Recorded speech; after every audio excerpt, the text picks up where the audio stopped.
Hi, I'm Robert Orm, and I'll be reading you today's edition of the Fall River Herald, dated Monday, November 24th, 2025. Fall River Fire Department is hiring, by Dan Medeiros. The Fall River Fire Department is hiring. According to a release from the RFFD, the department is using a civil service local register to support ongoing operational needs and strengthen daily emergency response staffing. The action comes 4 months after the deadly fire at Gabriel House Assisted Living Facility of July 13th. In that incident, the FRFD was strapped for manpower in fighting the blaze, which required the rescue of 53 elderly and infirm residents from the facility in extremely difficult conditions, while simultaneously controlling a fire in a building full of oxygen devices. 10 residents were killed in the fire and about 30 people were injured, making it the deadliest fire in Massachusetts in 40 years. Fire Chief Jeffrey Bacon on July 27th announced that he would explore the use of a local register to speed up hiring. The move is aimed at filling entry-level jobs in the department much more quickly than past processes. The Gabriel House fire's fallout exposed a chronic shortage of manpower in the department and understaffed apparatus, according to the Firefighters Union Local. City officials and Fire Chief Jeffrey Bacon responded by immediately boosting overtime and working to increase hiring. While this change has improved operational capability, it has also required the department to rely heavily on overtime personnel to maintain the staffing levels, reads a statement from the FRFD. Establishing a local register will allow FRFD to hire experienced firefighters who can make an immediate and meaningful impact on the department. An after-action report by the FRFD released October 10th indicated the department needed more manpower, especially when fighting fires at high-risk occupancies like Gabriel House. The department has also begun staffing all 6 of its engine companies with 4 firefighters each, according to the standards developed by the National Fire Prevention Association. According to FRFD, top priority will be given to applicants who have Firefighter 1-2 certification from the State Fire Academy, EMT basic certification at minimum, current employment as a full-time firefighter. Other applicants will be considered according to their experience.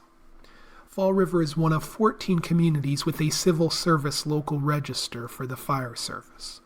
The Fall River Police Department uses a civil service local register to hire police officers. The FRFD stated that using a local register has the advantage of quick hiring. Unlike traditional new recruit hiring, which requires 6 to 9 months of academy and field training, firefighters hired through the local register can be assigned to a company in approximately 2 weeks. Anyone interested in applying for a position should send a letter and resume to Barrett Castro, Executive Assistant at frfd.org. Azorian Cultural Society Serving Free Meals, by Lourdes C. De Silva. The Azorian Cultural Society, or Sociedade Cultural Acoriana, is gearing up once again to provide free Thanksgiving meals to people and families in need, homebound Fall River residents, or anyone who is alone and could use some company. The nonprofit organization, located at 120 Covell Street, will offer dine-in, carry-out, and home-delivered meals on Thanksgiving Day, from 11 a.m. to 2 p.m. We try to give everybody a traditional meal like you'd have in your house. We usually cook 100 turkeys, said Kevin Santos, event co-organizer and co-owner of TA Restaurant on South Main Street. Santos said the society typically serves 700 to 800 meals each Thanksgiving. This year's meals will include minestrone soup, turkey, mashed potatoes, traditional Portuguese stuffing, vegetables, bread, and a dessert. Santos explained the event started with one member's dream to feed the less fortunate, and a group of family and friends made it happen. I think this has become a staple of the SCA over the years, he said. It began about 20 years ago, and some of the people who started this have passed away. This is a way to keep their memory alive and give back to the community. We try to give back to the community as much as we can.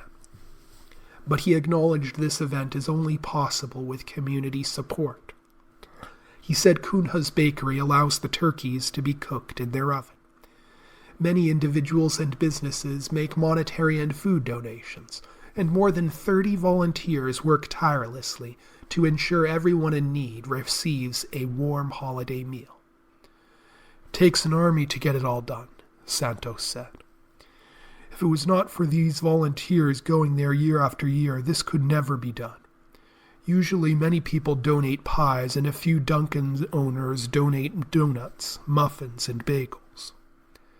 According to Santos, some people are referred by local social agencies and programs, such as Meals on Wheels and Bristol Elder Services, but anyone in need can take advantage of this initiative.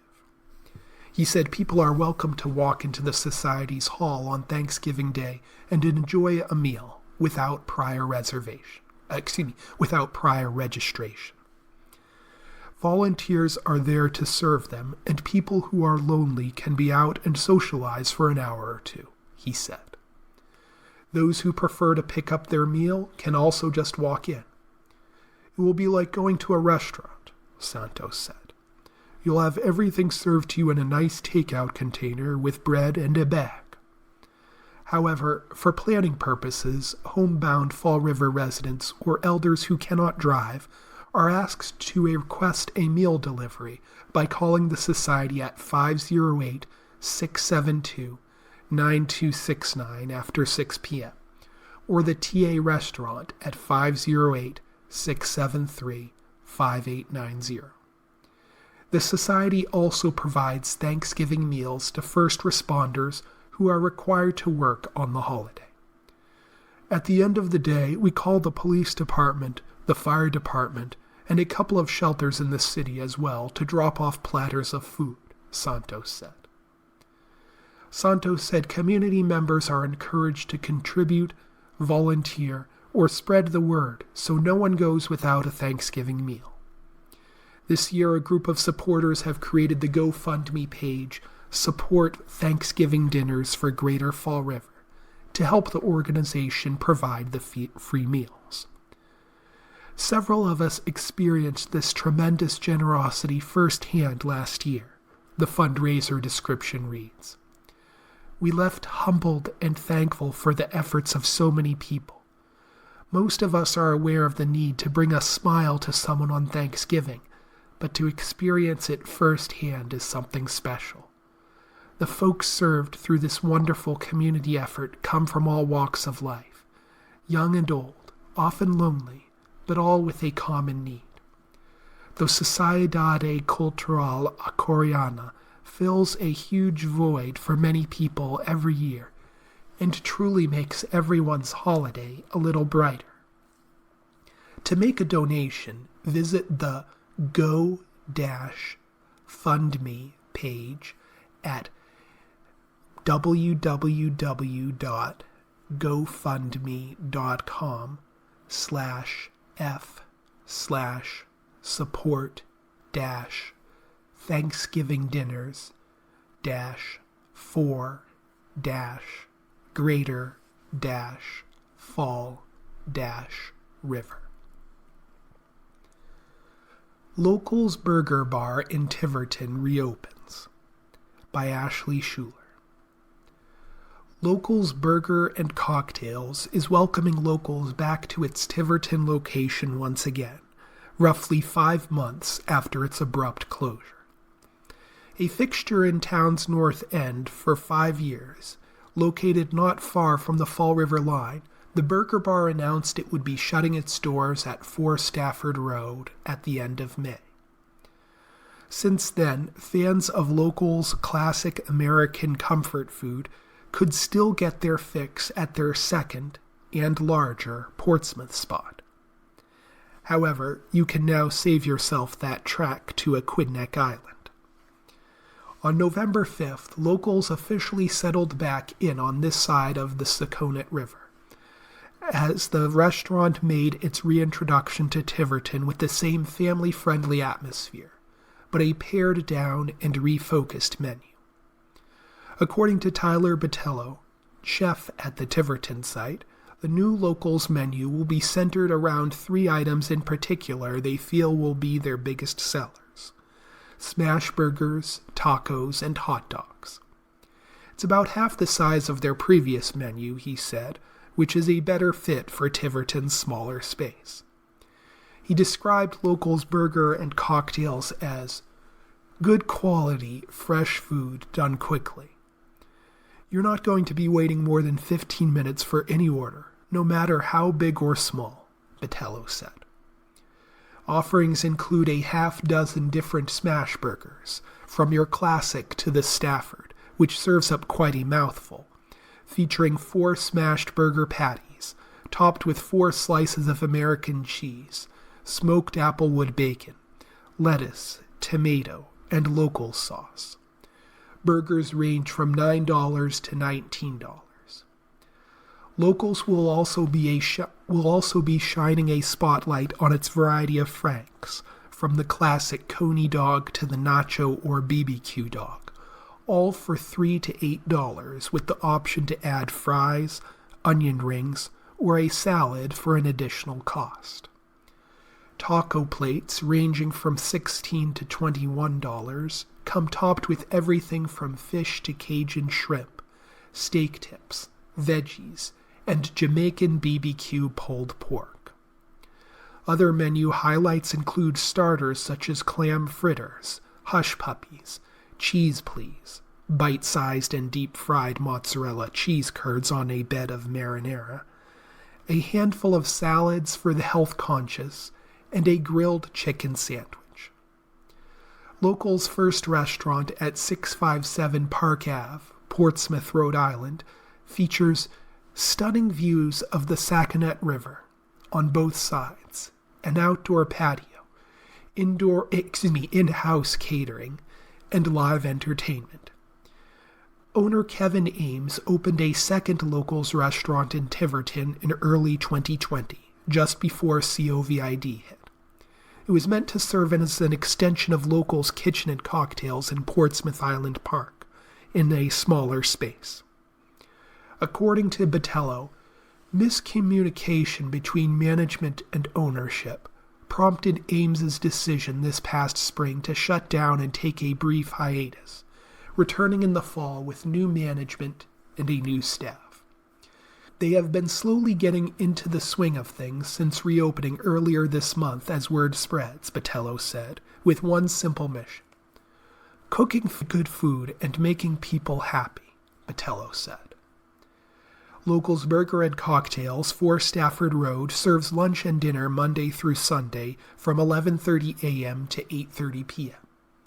For a peek at their menu or more information on either the Tiverton or Portsmouth location, visit www.localzri.com or check out their Facebook page. Proposal would cap aid for aspiring health workers, by Chris Quintana. At a time of historic nurse shortages, aspiring healthcare workers might find it harder to get help paying for their degrees. Nursing advocates are raising alarms that a new set of proposed federal regulations could limit the amount of financial aid available to fund the next generation of nurses. The concern stems from proposed new regulations the Education Department recently developed around limits to federal student loans. Previously, borrowers in graduate programs could borrow up to the cost of attendance. But the One Big Beautiful Bill Act did away with Graduate Plus loans, as they had been known, and created separate loan limits between professional and graduate programs. Under the proposed new regulations, borrowing is capped based on whether it's a graduate or professional degree. The statutes still have to go through a public comment period, which isn't expected to be finalized until sometime in 2026. The new limits for graduate programs would be $20,500 per year and $100,000 in total. The limits for professional degrees would be $50,000 annually and capped at $200,000. Limiting nurses' access to funding for graduate education threatens the very foundation of patient care, Jennifer Mensick, president of the American Nurses Association, said in a statement. The Education Department, as required by statute, formed a committee of public stakeholders to interpret how that legislation should be implemented. The agency reached a consensus on what those rules should look like and is expected to publish the proposed rules in 2026. In a statement, the Education Department said, "The purpose of loan limits was to address the nation's growing federal student loan portfolio, which is nearing $1.7 trillion. The guidelines list 11 degree fields that meet its new definition of a professional degree." Sarah Saddlemeyer, a project director at New America who studies higher education, anticipates questions as to what qualifies as a professional degree moving forward. "It's complicated, happening at the same time as a lot of other changes to the loans program and being implemented incredibly quickly, which is creating and likely will continue to generate confusion in the field," she said.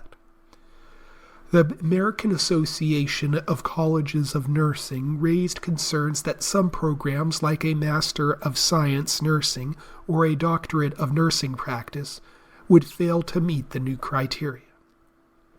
Should this proposal be finalized, the impact on our already challenged nursing workforce would be devastating, the association said in a November 7th post on its website. The American Nurses Association has also called on the agency to include nursing in the list of eligible fields. Preston Cooper, a senior fellow at the American Enterprise Institute, who studies higher education policy and federal student loans, said he believed students will still be able to afford their programs with the new limits. For example, he referenced a recent analysis of student debt and earnings by academic Robert Kelchin that showed doctorates of nursing degrees typically produce graduates with debt around $70,000, about $30,000 below the limit for graduate degrees. Kelchin also expected the department to be sued over its definitions. "Someone is going to be upset that they're on the wrong side of that line," Cooper said. "That was going to be inevitable no matter which definition the Department of Education came up with. I think they probably did as good a job as they could with the language there." Healthcare Industry Continues to Add Jobs by Ken L. Tucker. The healthcare industry led the nation in job growth in September, continuing a months-long trend of resisting economic headwinds.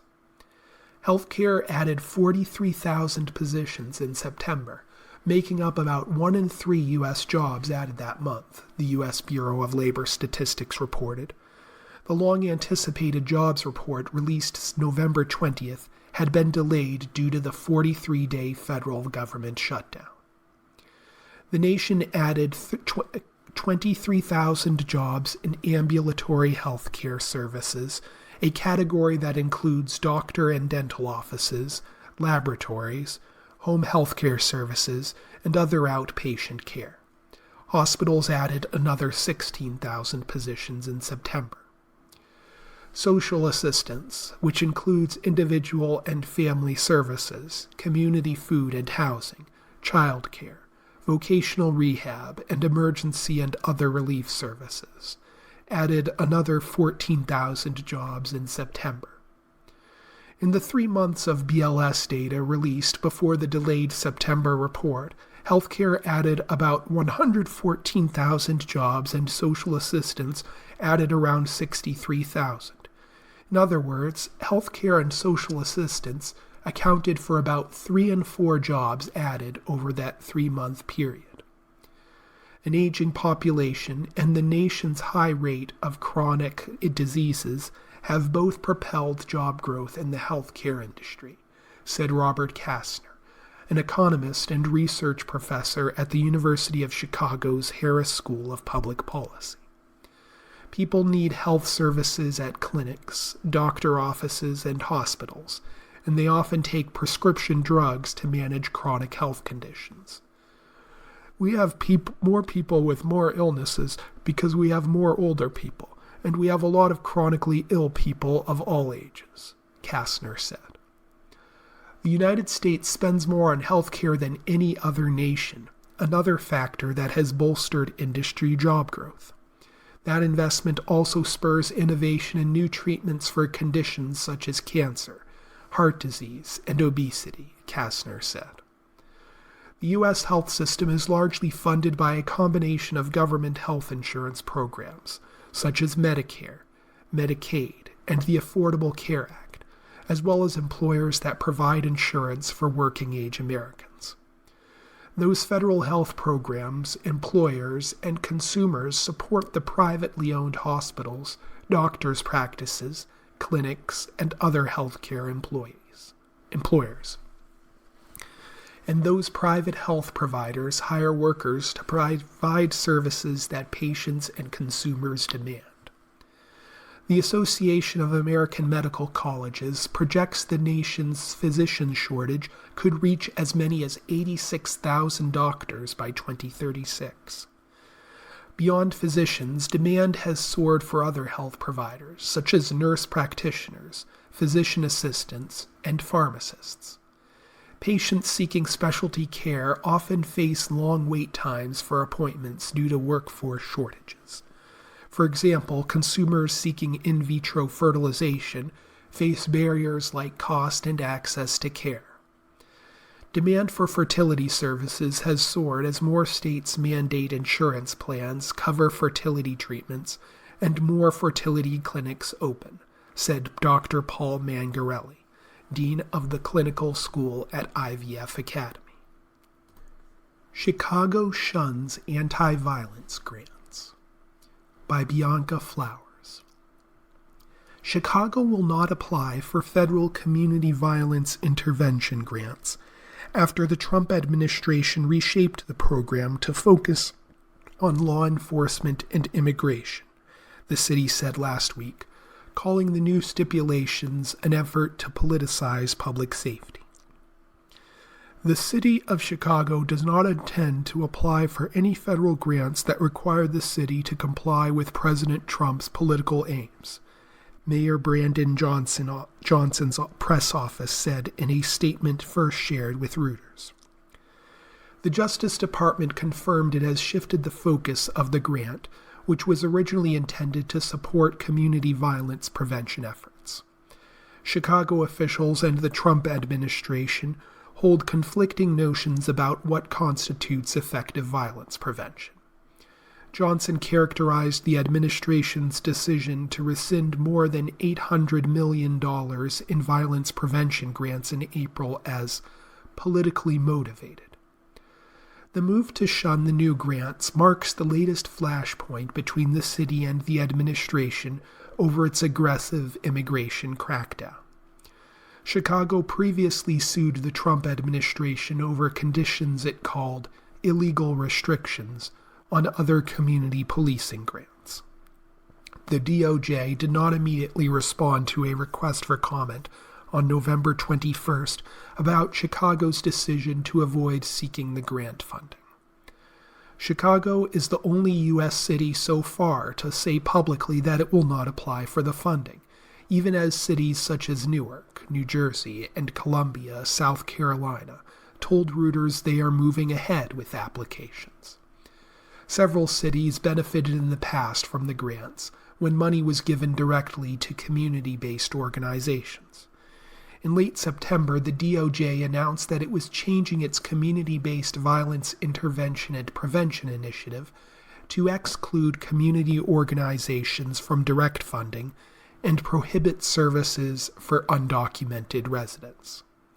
It also cut total funding of the program to $34.6 million. The grants were first appropriated in 2022, with $50 million for CVI and an additional $50 million allocated over 5 years under the Bipartisan Safer Communities Act. Last week, a DOJ spokesperson confirmed the program shift in a statement and said the funding will also be used to hire more law enforcement officers, purchase equipment, and build criminal justice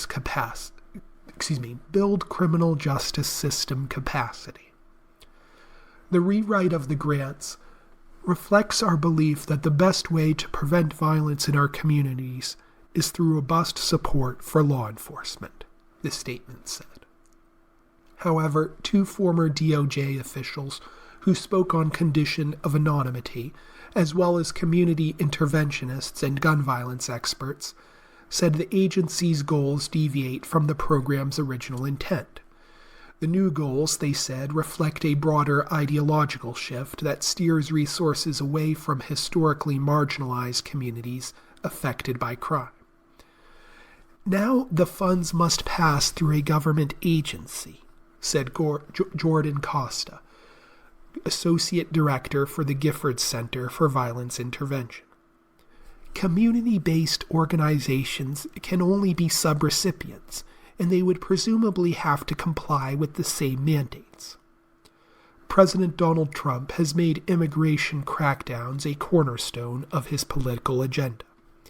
He has also sought to strip federal grants from cities that refuse to comply with requests by Immigration and Customs Enforcement to detain suspected undocumented immigrants. I don't know how tying immigration into gang violence intervention even makes sense, said Renee Hall, president of the National Organization of Black Law Enforcement Executives. This is just another overreach of the administration in an effort to further its agenda. White House spokesperson Abigail Jackson told Reuters in a recent statement that the administration has been successful in its approach to mitigating crime. Any insinuation that the Trump administration isn't successfully combating dangerous crime is false and uninformed, Jackson said. In Columbia, Deputy Chief of Police Melvin Kelly said earlier this month that his grant staff submitted an application for funding and is seeking answers to what cooperation with immigration enforcement would entail.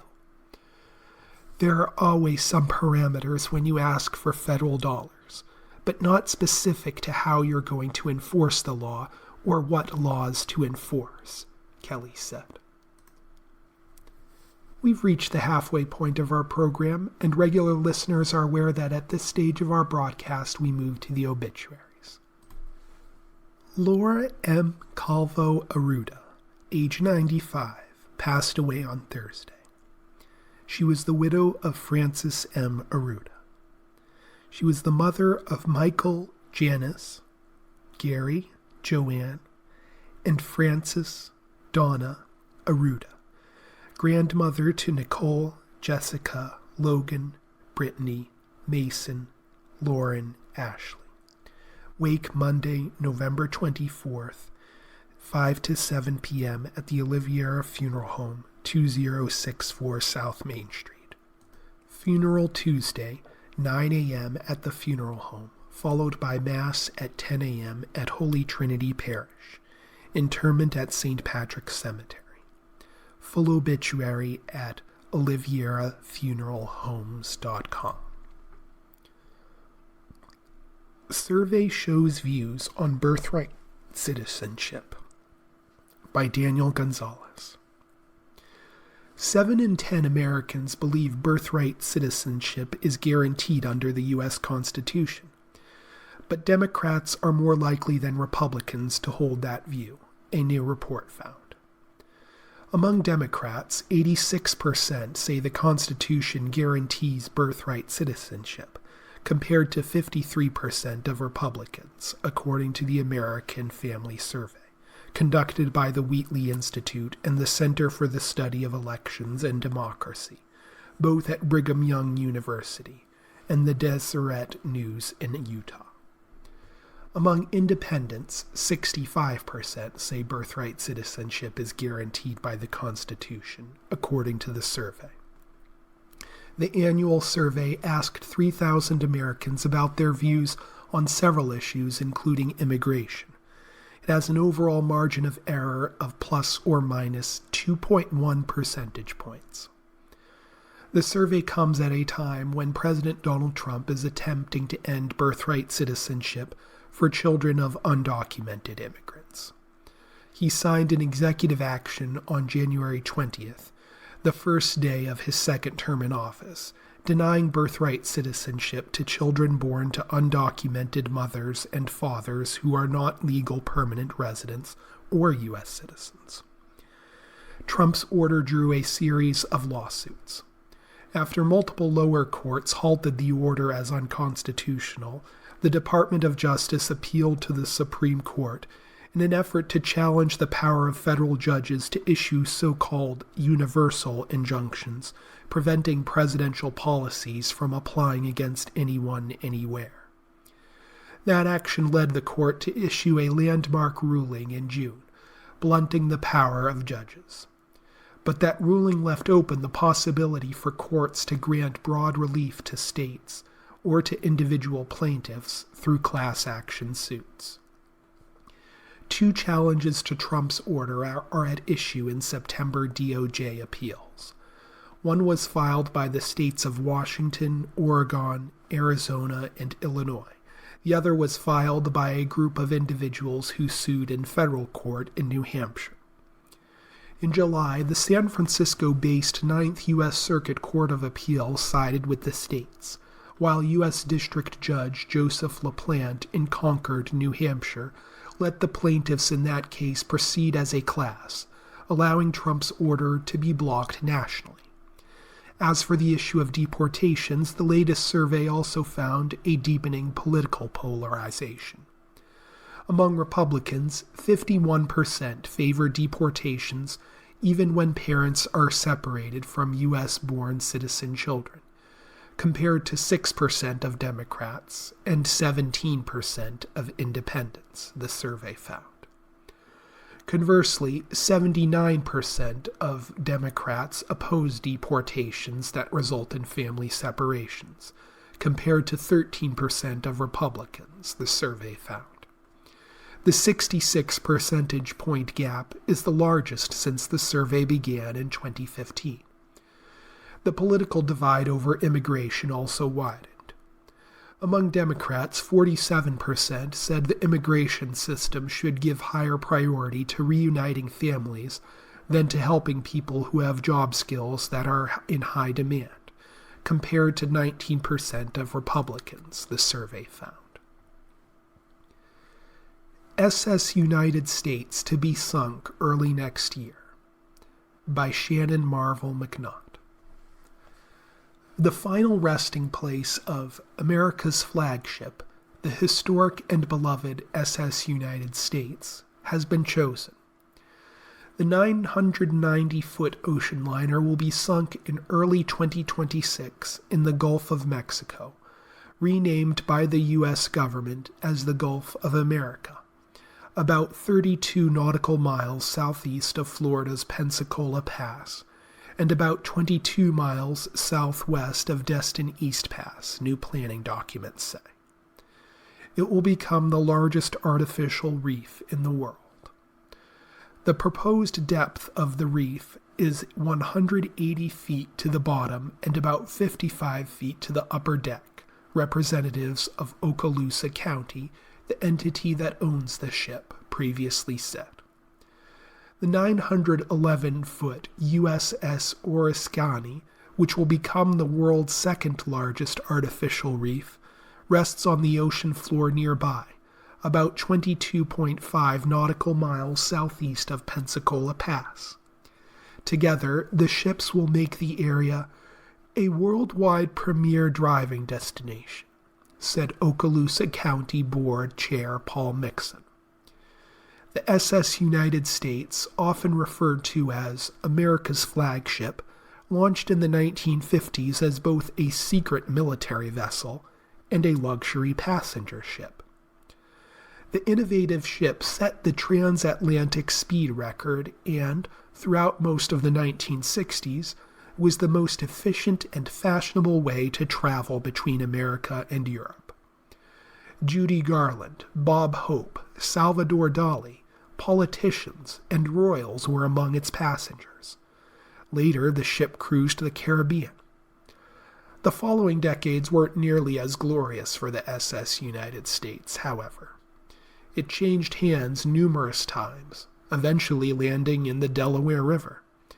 It floated there for decades while the SS United States Conservancy tried desperately to find it a new port until, in 2024, a lawsuit from the pier's owner forced the Conservancy to move the ship immediately. Faced with scrapping the ship treasured by so many, the Conservancy opted to sell the ship to Florida's Okaloosa County. In addition to the deployment location, county officials announced November 18th that they approved agreements with Visit Pensacola and Coastal Conservancy Association Florida. Visit Pensacola will contribute $1.5 million and the CCA $500,000 for the SS United States' deployment and a multi-year marketing campaign, according to a news release. The CCA agreement states that the nonprofit will receive 10 aluminum portholes from the ship and have a donor plaque mounted on the ship's upper deck or wheelhouse. This partnership demonstrates how coordinated efforts between public agencies and nonprofit organizations can effectively serve our communities while advancing the health and resilience of our marine ecosystems, CCA Florida Executive Director Brian Gorski said in a statement. This project is particularly meaningful as it represents the largest single donation in CCA Florida's 40-year history. It is truly a once-in-a-lifetime opportunity to contribute to the creation of the world's largest artificial reef. After multiple delays due to structural concerns and weather, the SS United States left the Delaware River on February 19th. The ship arrived in Mobile, Alabama in early March. Khalil seeks records on alleged doxing group ties. By Hannah Nadelli. Mahmoud Khalil is suing the Trump administration for records he suspects will show that the federal government colluded with anti-Palestinian doxing groups to arrest him and other pro-Palestinian activists. Khalil, a Columbia University graduate, was the first activist to be detained in a wider crackdown by the Trump administration targeting students involved in pro-Palestinian protests in March. Leading up to his arrest, several organizations shared information about his activism at Columbia, called for his arrest, and claimed credit when federal agents took him into custody, according to the lawsuit. Khalil and the Center for Constitutional Rights filed a Freedom of Information Act request in May, seeking records of communications between federal agencies and 8 anti-Palestinian groups. Their lawsuit, filed November 20th in the U.S. District Court for the Southern District of New York, alleges that federal agencies violated the law by failing to provide that information. Agencies named in the lawsuit include the FBI, U.S. Immigration and Customs Enforcement, and the Departments of Justice, Homeland Security, and State. They did not immediately respond for requests for comment about the lawsuit. In testimony in federal court in Boston in July, a Homeland Security official revealed that ICE used information from Canary Mission and Batar, two pro-Israel doxing groups, to generate leads on students to target, including Khalil. Khalil and other detained activists say these and other groups carried out smear campaigns against them. Immigration agents arrested Khalil, a green card holder married to an American citizen, on March 8th in the lobby of his student apartment building in Manhattan. A Palestinian born in Syria, Khalil was a spokesman and a negotiator for pro-Palestinian protesters on campus. The United States cited a rarely used law allowing removal of non-citizens if the Secretary of State determines their presence threatens foreign policy interests.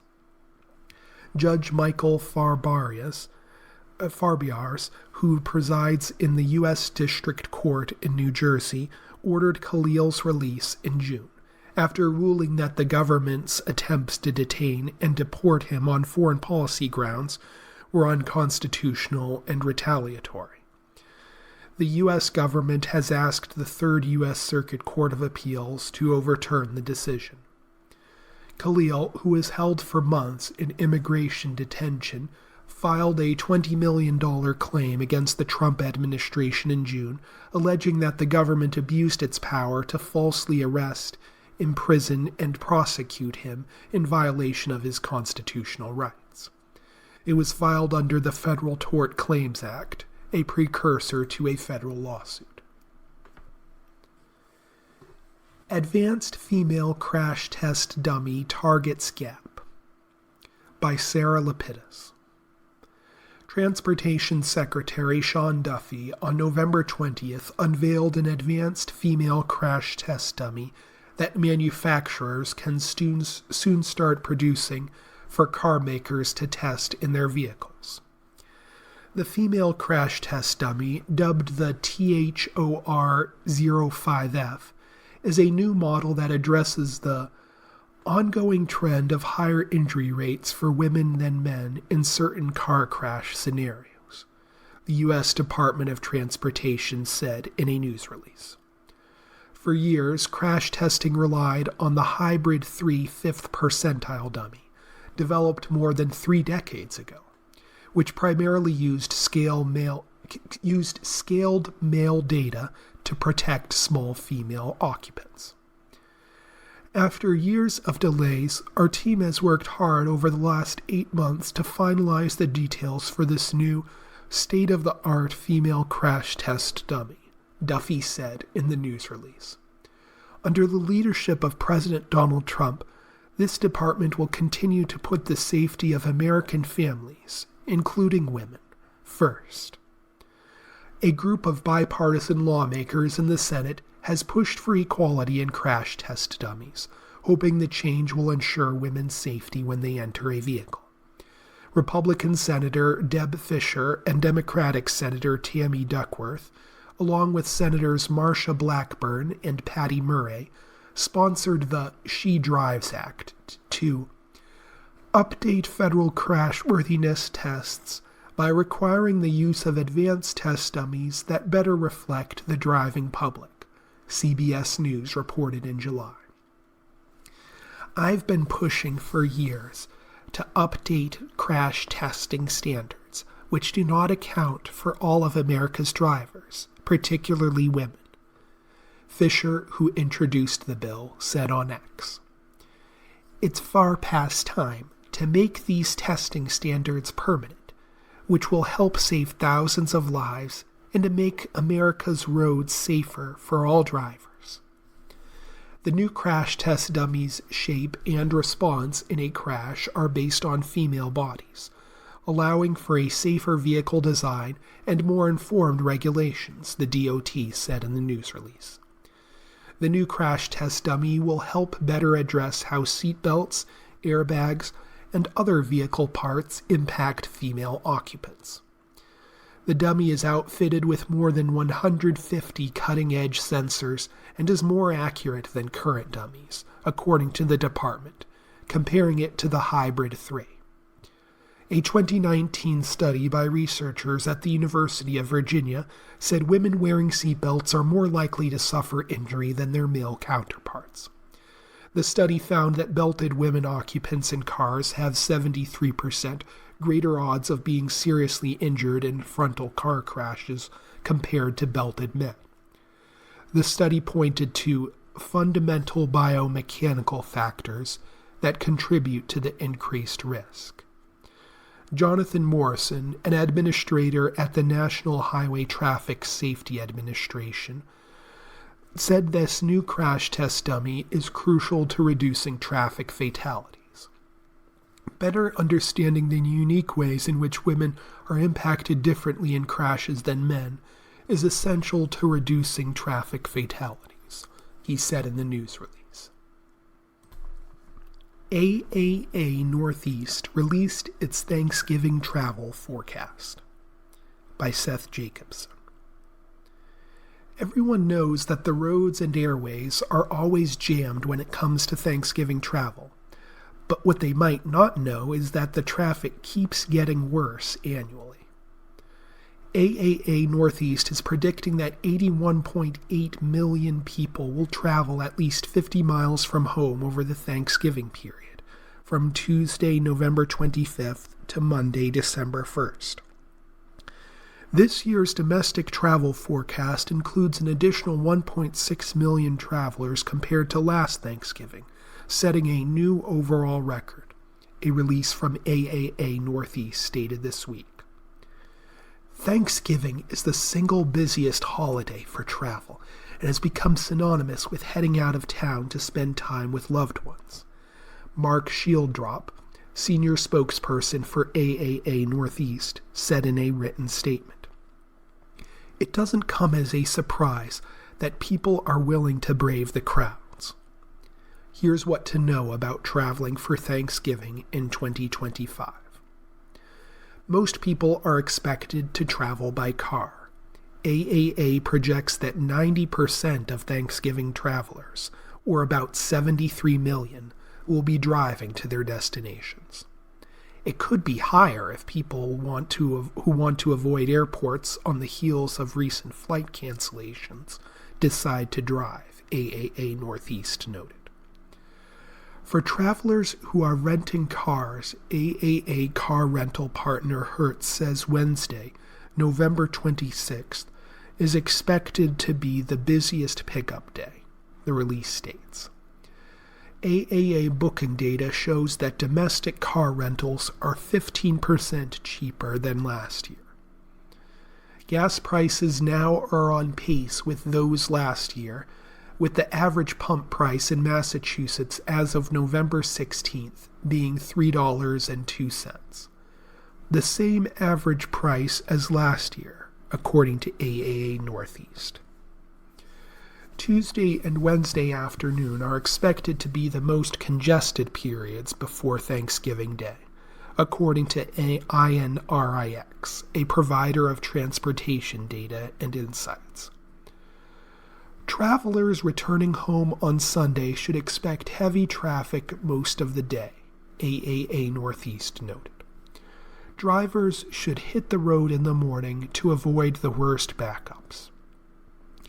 AAA Northeast stated that 6 million U.S. travelers are expected to take domestic flights, which represents a 2% increase over the number of those who took domestic flights in 2024. While most people are expected to fly or drive, traffic is also supposed to be up over last year on bus, train, and cruise travel. They're projecting an increase of 8.5% in travelers, or about 2.5 million people. Billups Jones due for court date in NBA betting scandal. By Scooby Axon. The three individuals with NBA ties are getting set to make court appearances over charges they were involved in illegal sports betting and rigged poker games backed by organized crime. Portland Trail Blazers head coach Chauncey Billups, a Naismith Memorial Basketball Hall of Famer, Miami Heat guard Terry Rozier, and former NBA player and assistant coach Damon Jones were arrested in the early hours of October 23rd, and the Federal Bureau of Investigation and prosecutors from the Eastern District of New York laid out their case in an indictment, in which nearly 36 people were arrested for their roles in the betting and poker game scheme. As alleged, the defendants turned professional basketball into a criminal betting operation, using private locker room and medical information to enrich themselves and cheat legitimate sports books, United States Attorney Joseph Nasella Jr. said. This was a sophisticated conspiracy involving athletes, coaches, and intermediaries who exploited confidential information for profit. Here is the latest in the NBA betting scandal that has rocked the league. Chauncey Billups is set for a November 24th court date in Brooklyn at federal court at the Eastern District of New York.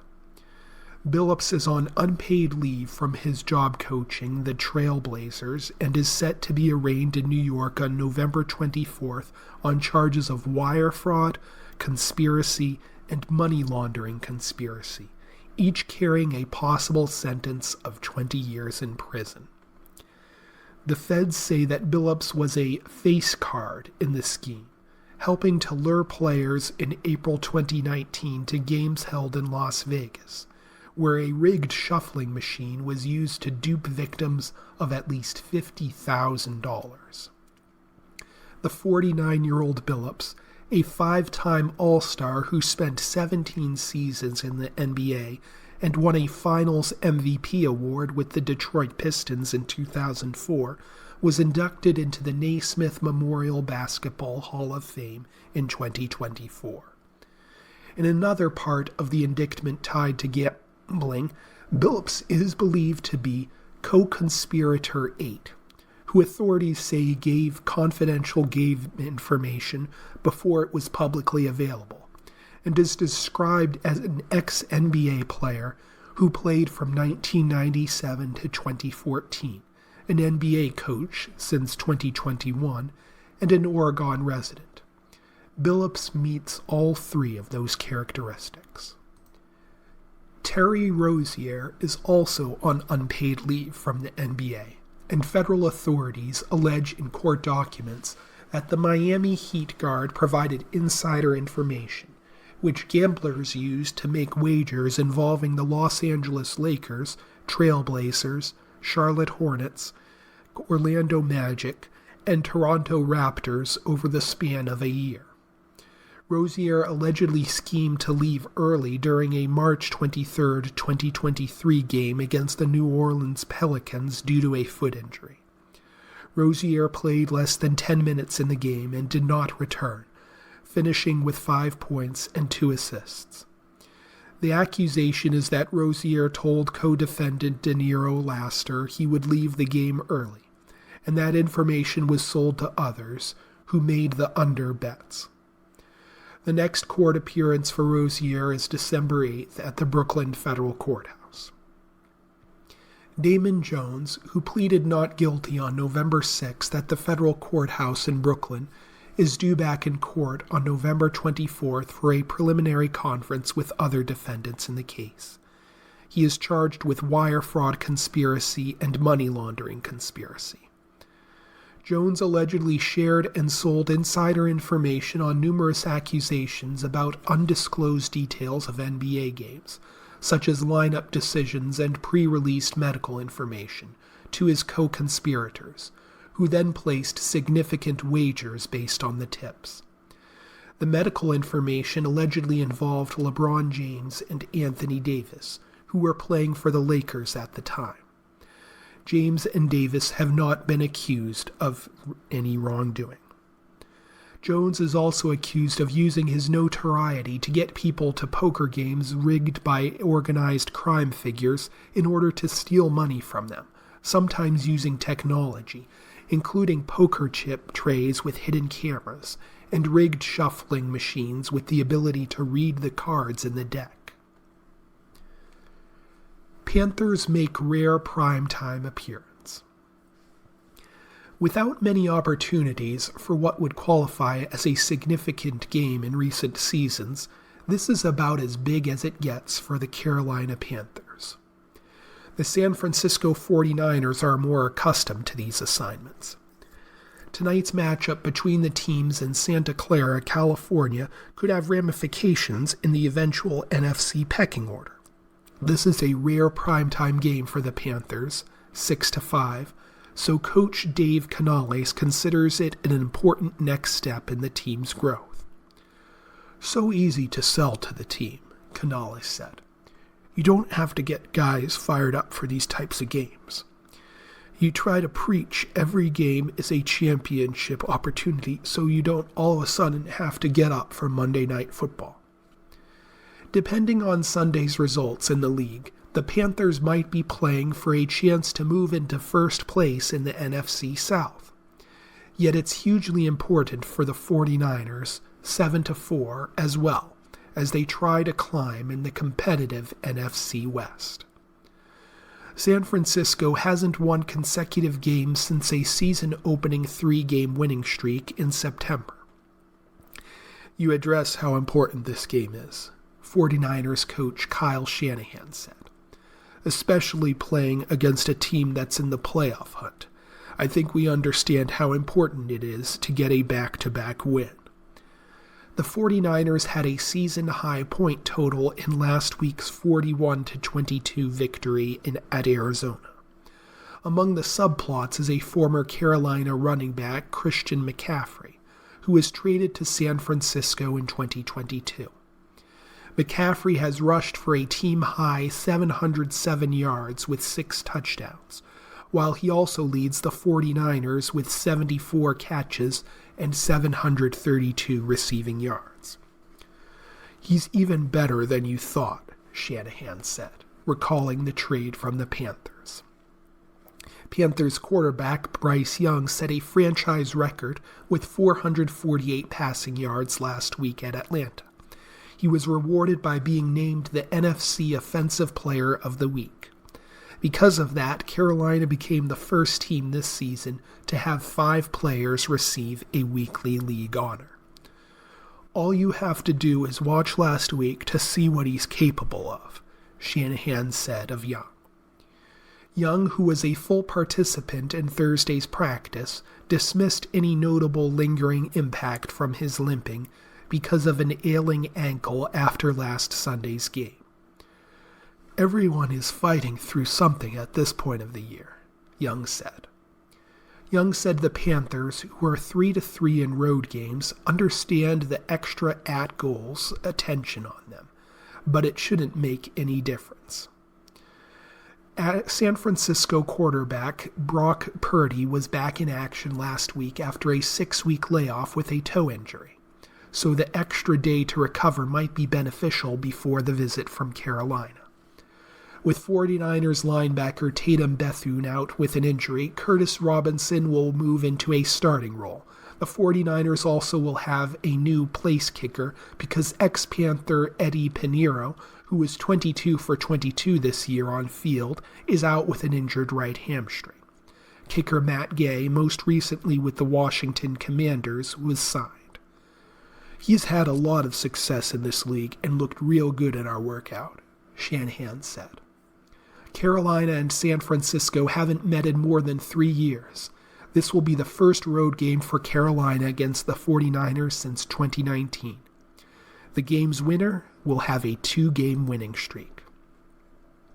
And that's all I have time for. This is your reader, Robert Orm, saying thanks for listening.